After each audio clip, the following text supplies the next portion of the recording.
మనతోటి ఆన వెంకటరమణారెడ్డి గారు కూడా జాయిన్ అయ్యారు. రైట్, వారితో మాట్లాడే ముందు చిట్టిబాబు గారితో మాట్లాడదాం. చిట్టిబాబు గారు గుడ్ మార్నింగ్ అండి. Good morning. Good morning. So ఏంటి సార్, మొత్తానికి ఓటమిని విశ్లేషించుకునేటువంటి పని అయితే మరి జగన్మోహన్ రెడ్డి గారు చేస్తున్నారా లేదా అనేది ప్రశ్నార్థకం. అయితే ఆ పార్టీలో నాయకులు మాత్రం చేస్తా ఉన్నారు. ఇక కూటమి గాని మీరు గాని ఇంకా ఎన్నికల మోడ్ లో ఉన్నట్టున్నారు. ఎన్నికల మోడ్ అయిపోయింది. ఎన్నికలప్పుడు ఎన్ని మాట్లాడా ప్రజలు ఈ మాటలు నమ్మారు, ఓడించారు, మిమ్మల్ని గెలిపించారు. ఇంకా జగన్ జపం ఎందుకు? ఇక్కడ జరగాల్సింది ఇప్పుడు మీ పరిపాలన ఏంటి, మీ పరిపాలన విషయాలు. ఇక్కడ జరుగుతున్న కుట్ర ఏంటి? ఓడిపోవటానికి అనేక కారణాలు, అనేక విశ్లేషణలు ఉన్నాయి. అందుట్లో వాళ్ళు ఏదో ఒక మాట అన్నారు, ఒక కారణం కాదు. అది ఒక ల్యాండ్ టైటిల్ యాక్ట్ అవ్వచ్చు, మందు బాబులు అవ్వచ్చు, ఉద్యోగస్తుల పెన్షన్లు అవ్వచ్చు, రకరకాల కారణాలు, ఓటమి కారణాలు అవన్నీ విశ్లేషణ జరుగుతారు. అదేదో వాళ్ళు ఓడిపోయిన పార్టీ వాళ్ళు చేసుకుంటారు. దాని మీద ఈ గెలిచిన అధికారంలోకి వచ్చిన పార్టీకి వాళ్ళలో వాళ్ళ పార్టీ విషయాల గురించి ఎందుకు? ఇప్పుడు ప్రజలు గెలిపించారు, మిమ్మల్ని పరిపాలన కూడా. ఇక్కడ ఏంటంటే దీంట్లో కుట్ర ఏంటంటే ఇప్పుడు వాలంటీర్లకు పండనామాలు పెట్టబోతున్నారు. దానికోసం వాలంటీర్ వ్యవస్థ వల్లే పార్టీ ఓడిపోయిందని ఒక పంగనమ్మలు అంటున్నారు. అంటే ఇప్పుడు సార్ మాట్లాడే ఆయన ఎనలిస్టా వైసీపీ కార్యకర్త?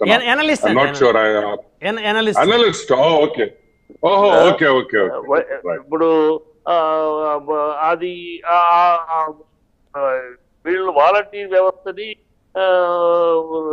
తప్పు పట్టడం కోసం, అందువల్ల రేపు వాలంటీర్ వ్యవస్థను మేము ఎంకరేజ్ చేయట్లేదు అని రేపు చెప్పడం కోసం ముందస్తుగా ఇలాంటి ఆ వ్యవస్థ వల్లే ఓడిపోయింది వైసీపీ అని అది వాళ్ళ పార్టీ ఎందుకు ఓడిపోయిందో వాళ్ళు చూసుకుంటారు. వీళ్ళకి అవసరం లేదు, అయిపోయింది. ఎన్నికలప్పుడు ఇవే మాట్లాడారు, వాళ్ళు మాట్లాడారు, మీరు మాట్లాడారు, వాళ్ళు తిట్టారు, ఇవన్నీ జరిగిపోయిన ప్రజలకు చెప్పాలని చెప్పారు. ప్రజలు మీ మాటలు నమ్మారు, మీ విషయాలు నమ్మారు, 3 ఏళ్ళుగా మీరు మాట్లాడేది నమ్మారు, గెలిపించారు. ఇది అయిపోయింది. ఇవాళ పరిపాలన మీద దృష్టి పెట్టాలి. పరిపాలన ఎక్కడ ఏం జరుగుతుంది? ఇవాళ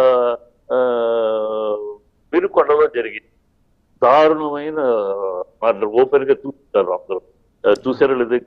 వినుకొండలో ఒక తెలుగుదేశం కార్యకర్త, తెలుగుదేశం నాయకుడు, అక్కడ వైసీపీ కార్యకర్త ఘోరంగా నడి రోడ్లో పట్టపగలు నరికి దారుణంగా తప్పుతున్నారు. రాత్రి జరిగింది. 9 గంటల 30 నిమిషాల సమయంలో జరిగింది. రాత్రి జరిగింది ఈ మర్డరు. ఇలాంటి అక్కడక్కడ జరుగుతూ ఉన్నాయి. ఇప్పుడు పవన్ కళ్యాణ్ ఏమో కక్ష సాధింపొద్దు, ఎవరిమే చెయ్యొద్దు అని ఆయన అంటాడు. చంద్రబాబు కక్ష సాధింపు రాజకీయాలు చెయ్యదు అంటారు.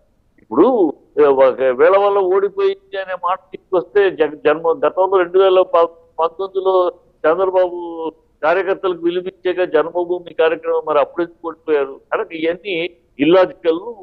ఎందుకు ఏ పార్టీ ఎందుకు ఓడిపోయింది అనేది దానికి కారణాలు అనేకాలు ఉంటాయి. ఉంటే మనకు తోచిన విషయాలు చెప్పేసి మనకు కన్వీనియంట్ గా ఉండే విషయాలు చెప్పడం కరెక్ట్. ఇవాళ పాలనపై చేయాలి. ఇప్పుడు ప్రజలు ఎదురు చూస్తున్నది ఏంటి? చంద్రబాబుని ముందు ఆయన ముందున్నది బ్రహ్మాండమైన అస్త్రం ఉంది, బ్రహ్మాండమైన అవకాశం దొరికింది. 2014లో ఆయనకి దొరకలేదు అవకాశం. 2014లో స్పెషల్ సర్టిఫికెట్ రావాలంటే కుదరలేదు. ఎందుకంటే బీజేపీ స్ట్రాంగ్ గా ఉంది. ముగిపోయిన అధ్యాయం నో అని చెప్పి తర్వాత జగన్ వచ్చాడు. జగన్ 25 సీట్లు ఇస్తే మెడలు ఉంచుతా అన్నాడు.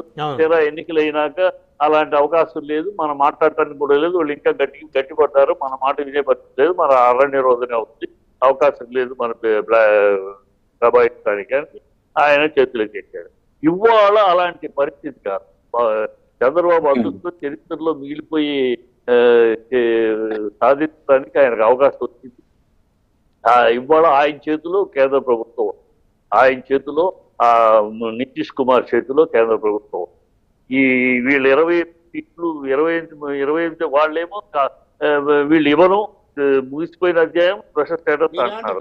ఇప్పుడు కనుక ఒకవేళ మేము ఇస్తే మళ్ళీ ప్రజలు మమ్మల్ని తప్పు పడతారు. ఎందుకంటే 15 అంటే ఇవ్వగలిగిన అవకాశం 10 ఏళ్లుగా మమ్మల్ని మోసం చేశారా అని బీజేపీని ప్రజలు తప్పు పడతారు. కనుక బీజేపీ మళ్ళీ యూటర్న్ చేయదు. ఇప్పుడు కాంగ్రెస్ ఇస్తానంటారు.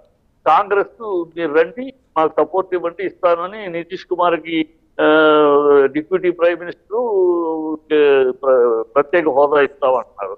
అలాగే చంద్రబాబు కూడా ప్రత్యేక హోదా ఇచ్చేస్తాం మేమైతే, వాళ్ళ బీజేపీ పాలసీ అది ఇవ్వమని, మేము మా పాలసీ అధికారులు మేము ఇస్తాం, మీకు ఇంకేం కావాలో కూడా అడగండి మేము చేస్తాము అని అంటున్నారు.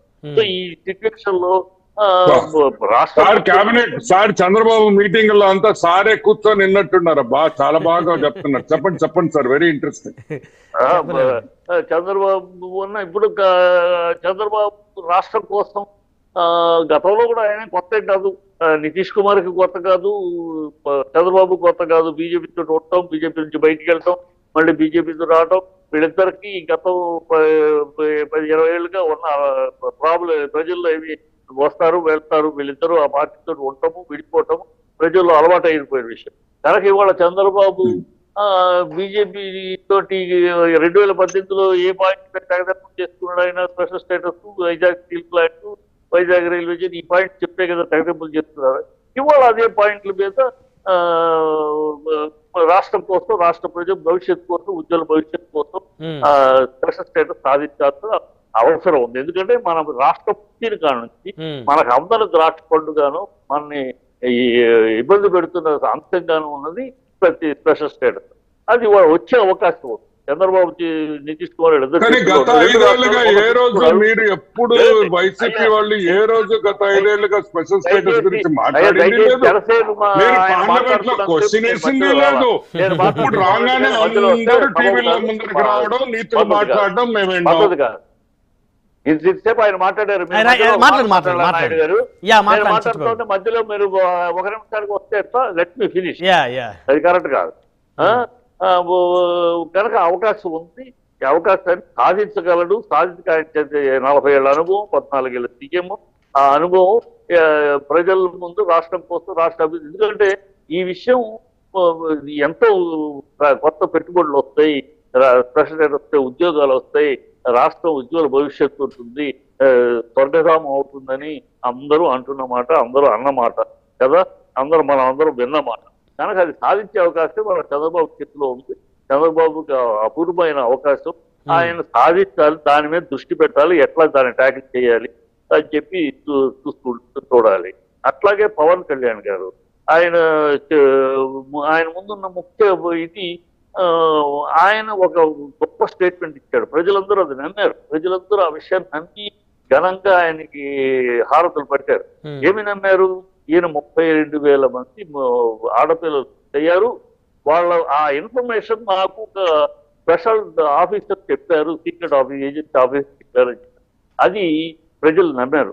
అయ్యో ఈ ప్రభుత్వం పట్టించుకోలేదు, ఇంతమంది పోతే గత ప్రభుత్వం పట్టించుకోలేదు. పవన్ కళ్యాణ్ అయితే ఈయన దమ్మున్నాడు, ధైర్యం ఉన్నాడు, పవర్ స్టారు, సాధిస్తాడు, వాళ్ళు పట్టుకుంటాడు, ఎవరినైనా ఇన్ఫర్మేషన్ ఉంది కనుక పట్టుకుంటాడు. కానీ అప్పుడు అధికారం లేదు. ఇప్పుడు అధికారం ఇచ్చామంటే ఆయన సాధిస్తాడని నమ్మకంతో, విశ్వాసంతో ఆయనకి నీరాజనాలు బట్టి ఓట్లు వేశారు. ఇవాళ అది ఎదురు చూస్తున్నారు. ఆ 32,000 అమ్మాయిల్ని ఆయన దగ్గర ఆధారాలు ఉన్నాయి కదా, ఎవడో ఇచ్చిన ఇంకా డీటెయిల్స్ తీసుకుని వాళ్ళని కాపాడటము, దానికి కారకులైన వాళ్ళు ఎవరైనా సరే ఎంతటి వాళ్ళైనా వాళ్ళకి ఇచ్చిస్తాం, వాళ్ళని కటకడాలకు పంపించడం పవన్ కళ్యాణ్ చేయగలడు, చేస్తాడు అని ఎదురు చూస్తున్నారు. ఈ 2 మహత్కార్యాలు జరగాలి. రాష్ట్రానికి బాగుండాలంటే స్పెషల్ స్టేటస్, ఇలాంటి ఆడపిల్లల జీవితాల్లో ఆడుకునే వాళ్ళని తెచ్చి వాళ్ళని కాపాడే తల్లిదండ్రుల కళనీళ్లు తొడవటం, ఆ కడుపు కోతను తీర్చడం చేయవలసిన బాధ్యత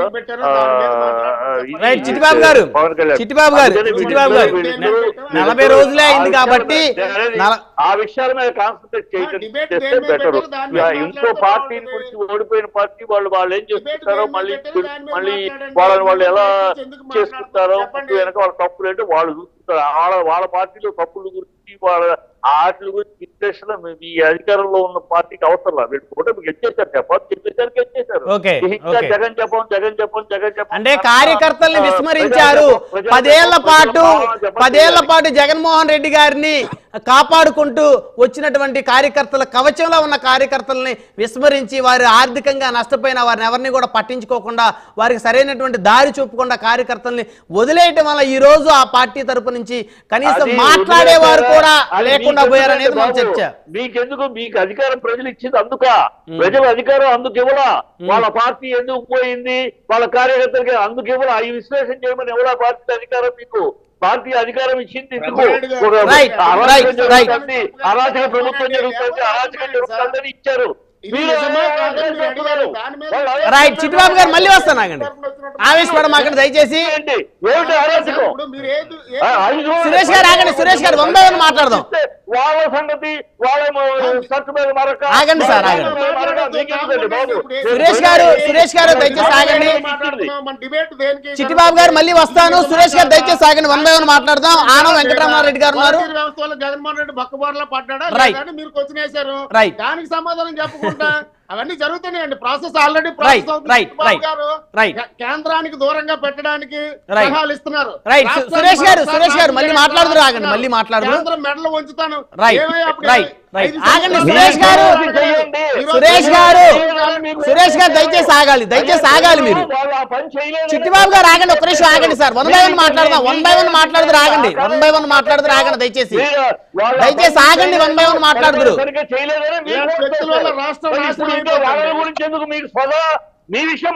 చిట్టిబాబు గారు దయచేసి మీరు ఒక్క నిమిషం ఆగాలి, లేదా మిమ్మల్ని మ్యూట్ చేయాల్సి వస్తుంది. మీరు దయచేసి ఆగాలి. మనతోటి ఆనంద్ గారు ఉన్నారు, వారితో మాట్లాడదాం. తర్వాత మీరు మాట్లాడుతూ దయచేసి ఆగండి.